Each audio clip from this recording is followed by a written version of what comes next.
এক যে ছিল রূপনগর রাজ্য। সেই রাজ্যের রাজকন্যা অনন্যা ছিল যেমন সুন্দরী তেমনই দয়ালু। তার রূপের খ্যাতি ছিল দেশ দেশান্তরে। কিন্তু অনন্যার মন পড়ে থাকত প্রাসাদের বাইরের সাধারণ মানুষের জীবনে। সে সুযোগ পেলেই ছদ্মবেশে প্রাসাদের বাইরে বেরিয়ে পড়ত সাধারণ মানুষের সুখ দুঃখ দেখতে। অন্যদিকে সেই রাজ্যেরই এক প্রান্তে ছোট্ট একটি কুঁড়ে ঘরে থাকত আকাশ নামে এক যুবক। আকাশ ছিল অত্যন্ত গরিব, কিন্তু তার মনে ছিল এক অদ্ভুত সুর। সে খুব সুন্দর বাঁশি বাজাতে পারত। তার বাঁশির সুরে বনের পশু পাখিরাও থমকে যেত। সে নদীতে মাছ ধরে আর বাঁশি বাজিয়ে দিন কাটাত। একদিন বিকেলে রাজকন্যা অনন্যা বনের ধারে এক নদীর তীরে একা বসেছিল। হঠাৎ তার কানে ভেসে এলো এক মায়াবী সুর। সেই সুরের টানে সে বকুলের বন পেরিয়ে নদীর ধারে গিয়ে দেখল এক সাধারণ গ্রাম্য যুবক গাছের ছায়ায় বসে পরম মমতায় বাঁশি বাজাচ্ছে। রাজকন্যা মন্ত্রমুগ্ধের মতো দাগিয়ে সেই সুর শুনতে লাগল। বাঁশি বাজানো শেষ হলে আকাশ দেখল এক অপূর্ব সুন্দরী মেয়ে তার সামনে দাঁড়িয়ে। সে জানত না ইনিই রাজকন্যা।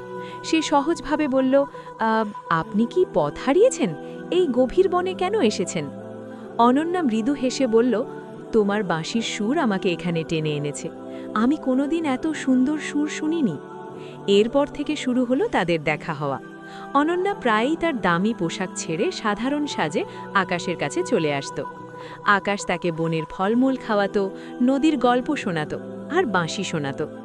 অনন্যাও তাকে প্রাসাদের বাইরের পৃথিবী আর নিজের একাকিত্বের কথা বলতো।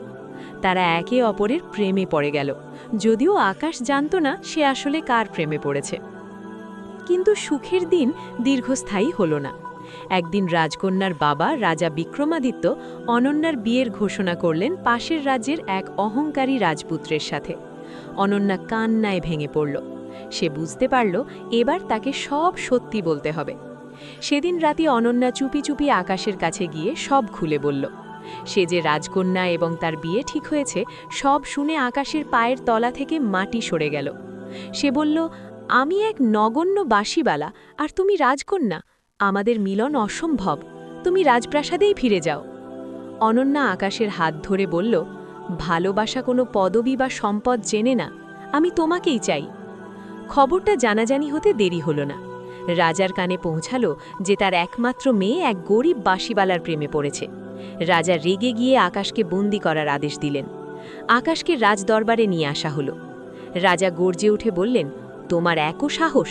তুমি এক রাজকন্যার দিকে হাত বাড়ানোর দুঃসাহস করো? আকাশ মাথা নিচু করে বলল, মহারাজ, আমি তাকে রাজকন্যা হিসেবে নয়, একজন সাধারণ মানুষ হিসেবে ভালোবেসেছি। আর ভালোবাসা তো অপরাধ নয়। রাজা তাকে এক কঠিন শর্ত দিলেন। তিনি বললেন, আগামীকাল রাজসভায় সবার সামনে তোমাকে এমন বাঁশি বাজাতে হবে যা শুনে আমার পাথরের মতো কঠোর মনও গলে যাবে। যদি পারো তবেই তুমি অনন্যাকে পাবে, আর না পারলে তোমার মৃত্যুদণ্ড হবে। পরদিন রাজসভার লোকে লোকারণ্য। একদিকে রাজকন্যা অনন্যা অশ্রুজল চোখে দাঁড়িয়ে, অন্যদিকে আকাশের হাতে তার পুরনো সেই বাঁশিটি। আকাশ চোখ বন্ধ করল এবং তার জীবনের সমস্ত আবেগ, বিরহ আর ভালোবাসা দিয়ে বাঁশিতে সুর তুলল। সেই সুরে এমন এক জাদু ছিল যে রাজসভার প্রতিটি মানুষের চোখে জল চলে এলো। এমনকি কঠোর হৃদয়ের রাজাও অজান্তেই চোখের জল মুছলেন। তিনি বুঝতে পারলেন যে মানুষের হৃদয়ে এত সুন্দর সুর আছে সে কখনো সাধারণ হতে পারে না। তার সম্পদ নেই ঠিকই, কিন্তু তার ভেতরে যে ঐশ্বর্য আছে তা কোনো স্বর্ণমুদ্রা দিয়ে কেনা সম্ভব নয়। রাজা আসন থেকে উঠে এসে আকাশের কাঁধে হাত রাখলেন। তিনি বললেন, আজ আমি বুঝতে পারলাম বিত্ত দিয়ে নয়, চিত্ত দিয়ে মানুষকে বিচার করতে হয়। আকাশের সুর আজ আমাকে পরাজিত করেছে। রাজা সাড়ম্বরে রাজকন্যা অনন্যার সাথে আকাশের বিয়ে দিলেন। বিয়ের উৎসব শেষ হলেও আকাশ আর অনন্যার জীবনের আসল গল্প তখনই শুরু হলো। রাজপ্রাসাদের ঝলমলে দেওয়াল, সোনালি ঝাড়বাতি আর রাজকীয় আরাম কোনোটাতেই তাদের মন টানছিল না।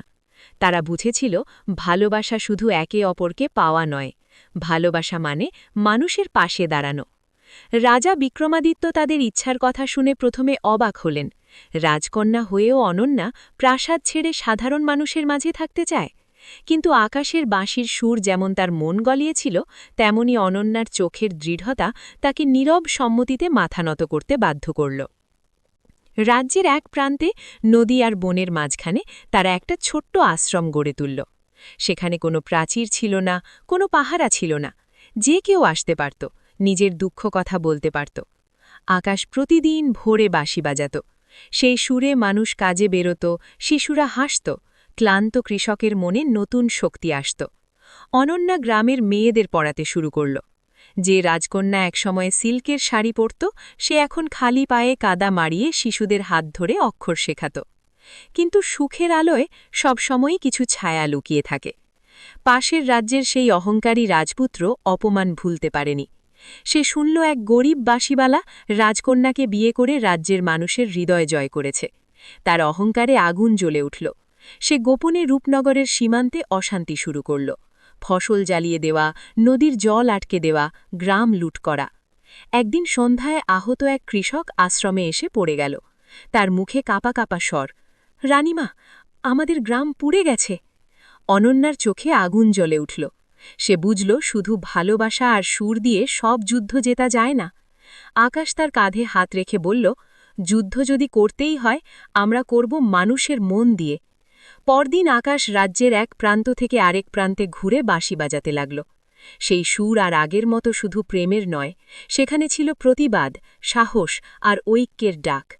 কৃষক, জেলে, কামার, রাখাল সবাই এক হয়ে দাঁড়াল। অনন্যা রাজসভায় গিয়ে বাবার সামনে দাঁড়াল। সে আর সেই নরম রাজকন্যা নয়, সে এখন মানুষের নেত্রী।